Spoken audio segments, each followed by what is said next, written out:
Hello and welcome to the Global News Podcast from the BBC. I'm Charlotte Gallagher, and today we're joined by our global affairs reporter Anbarasan Ethirajan. And Anbarasan, there have been huge protests in India organised by this up-and-coming opposition party who are called the Cockroach Janta Party. Can you tell me more about them? So the root cause of this was during a court case hearing. The India Supreme Court Chief Justice mentioned a section of youth being cockroaches and parasites. And that was when one of the founders of this movement, Abhijeet Dipke, he was a postgraduate student in the US at that time.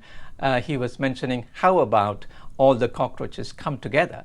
And that generated a lot of response on social media because a lot of people, youth, they resonated with what he said.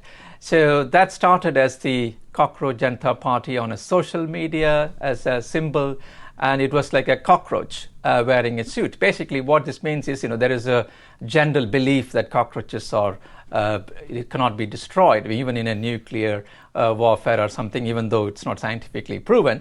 But that's about the resilience. And then within weeks, there were millions of followers and many people joined this social media movement, and that triggered this Cockroach Janta Party. Even though they are not a political party yet, it is more like a movement.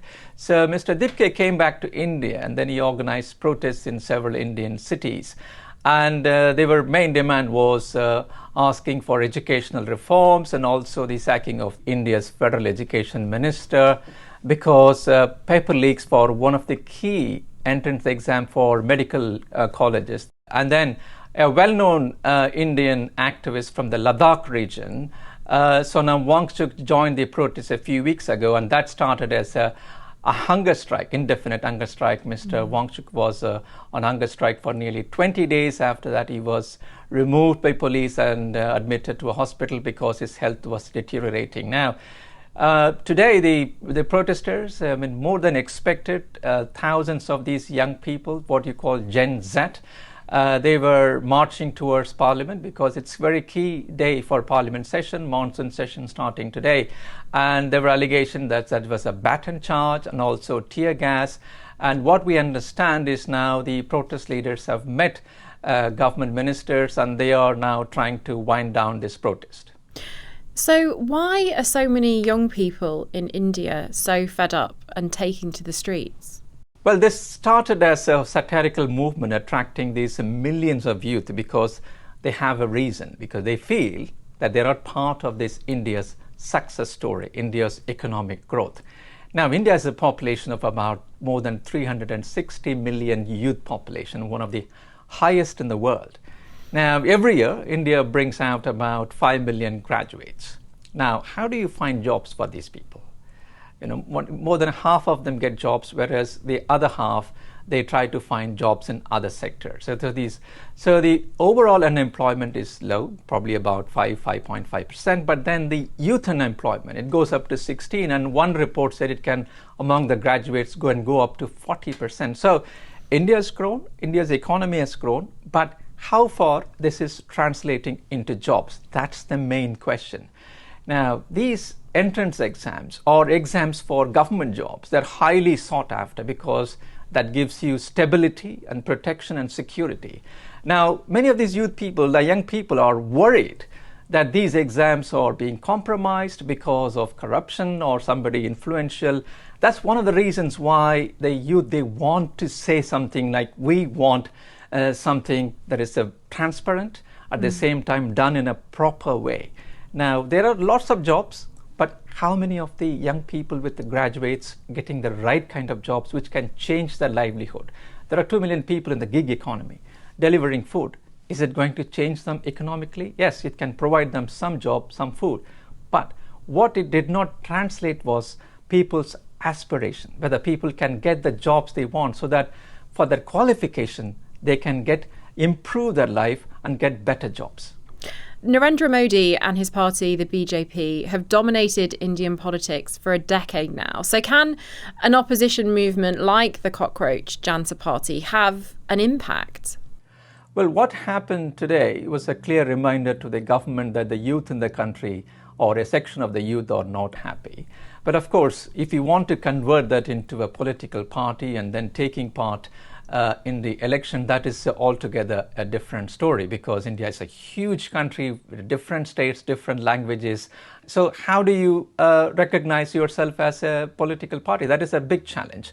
Even mainstream political parties are struggling to counter the governing BJP and Mr. Narendra Modi, because for the last 10 to 12 years he has been winning successive elections, various state elections. He is still very popular among a section of the population. So this movement, and how far it is going to grow, whether it is going to have more protests in different parts of the country, that is what these movement leaders are now discussing about. How do you take this forward? They were surprised, and in fact they were pleasantly surprised by the reaction, what has happened, how many people, millions of people want to follow them. But taking it forward and challenging the government is a totally different ballgame. And that is where many of these opposition parties, they come into the picture. These youth movements, these Gen Z protests have been sweeping across South Asia. I mean, how did it all start and how much impact have they had?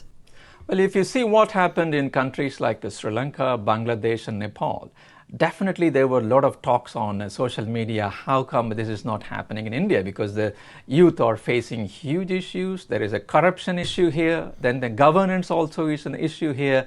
And also people are worried about how far they can express themselves freely. Is there any kind of actions against expressing dissent? On what about the freedom of the press? These are some of the questions raised by some of the youth leaders. But now, if you look at Bangladesh, what happened a couple of years ago, a student movement later turned into a wider anti-government protest movement, because there were also issues about the brutality of the government, the alleged excesses by the security forces, and also about corruption issues. Again, the same issue happened in Nepal. Whereas what started as a small movement, it spread across social media, attracting tens of thousands of people. That led to even a government change. The governments were toppled, the regime changes were happening. But if you see what happened in Sri Lanka or in Bangladesh and Nepal, now how far this will happen in India? Because these people, they drew inspiration looking at how the Gen Z or Gen Z protesters were able to make a point, make an impact in the future of the country. But here they started as a movement where they were only asking for educational reforms. They are not asking for the overall government to resign. What they're asking is the education minister should resign, because these exams, they are very critical especially for the aspiring middle class. It can change the life for better. If you become a doctor, that is a dream for any of the family members. If you become an engineer or get a post within the army, there are so many exams where millions of people write these exams. So initially, what started as, we want a very transparent process, a process which can be verified, which everyone can believe in that. That was the main slogan for this movement. But now, if you look at what happened, how far it is going to inspire others, whether it can continue, at this point it is difficult to say, but definitely they have made their point to the government.